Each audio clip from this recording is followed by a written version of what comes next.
Pero hanggang ngayon, Mr. Jiguman, Mr. Chair, sino ba talaga ang nagpasok nitong illegal drug shipment na ito under Bicaba Trading?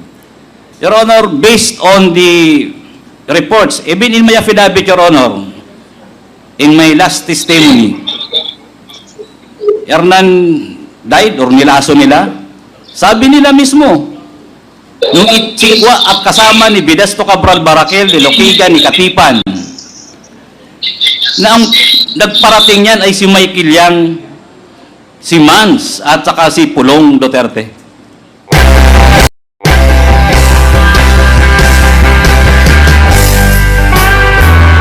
Itong sunod na tanong ko sa iyo, itong dalawang container van na sinasabi na hinuli ninyo na may laman na drug shipment, ito ba Or kargamento na pinapakiusap siya.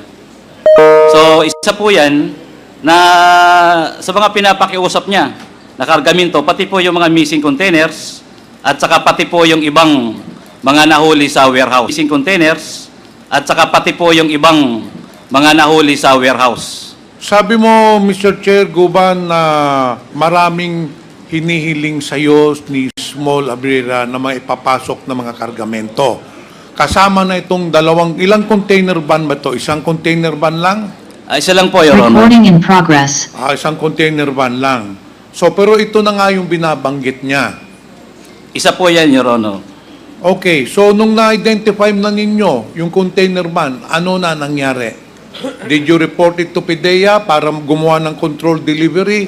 Siyempre, binigyan ka ng information ni Colonel Asierto, binerify ninyo yung container van. Anong sunod na hakbang na ginawa ninyo? Gumawa po kami ng report, Your Honor, together with PIDEA. In fact, nandun po lagi sa office ko si Intelligence Officer Bagawi. Your Honor, if I bigay me time, may dala po ako dito na pirmado po namin ni Bagawi yung ibang mga reports tungkol po dyan sa tinatrabaho naming before, hindi pa magnetic lifter. Basta yun yung subject po namin. Siguro on another occasion because we will have a next hearing next week, Mr. Chair. Sa pagkangayon, marami pang mag-interpellate.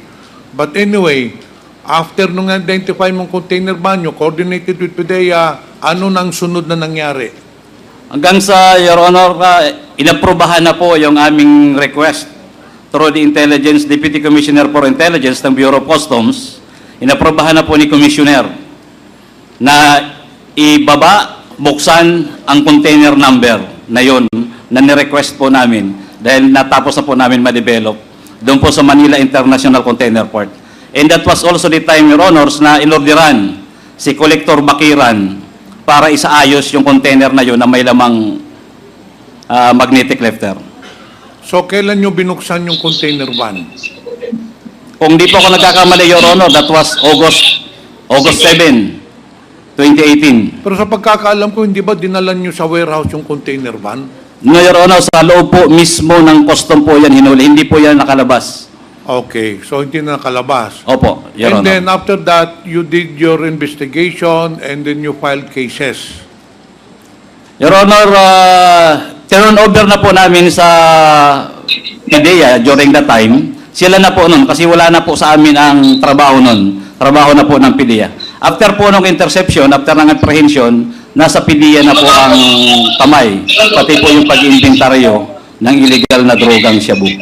Pero hanggang ngayon, Mr. Jiguman, Mr. Chair, sino ba talaga ang nagpasok nitong illegal drug shipment na ito under Bicaba Trading? Your Honor, based on the reports, even in my affidavit, Your Honor, in my last testimony, Hernan died or nilaso nila, sabi nila mismo, nung itsikwa at kasama ni Bidasto Cabral Barakel, ni Loquigan, ni Katipan, na ang nagparating yan ay si Michael Yang, si Mans, at saka si Pulong Duterte. It's from their mouth, not from us.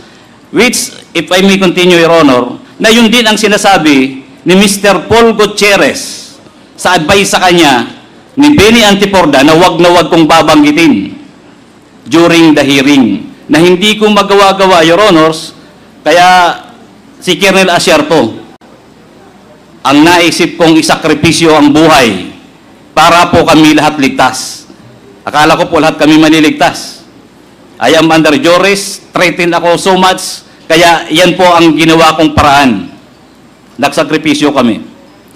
During the Senate hearing, Your Honor, the consignee, Didasto Cabral Barakel, inadmit niya at inadmit ni General Aquino during the time he was the DG ng PDEA na dinala niya ang tatlo sa Senate Blue Ribbon Committee investigation. Then after that, nawala na yung tatlong umaming may-ari. At ang alam ko, ang NCR director din was already Director Plaza. Hanggang ngayon po, yung tatlong may-ari na umamin na sila ang may-ari ng kargamento, ginamit sila ni Casey Chan, ay nawawala po hanggang ngayon. At ako po ay nag-request na, I think twice, sa National Bureau of Investigation ng whereabouts ng tatlo para po yung hustisya ng aking kaso ay mailabas ang tunay at totoo kung sino talaga ang mafia ng droga.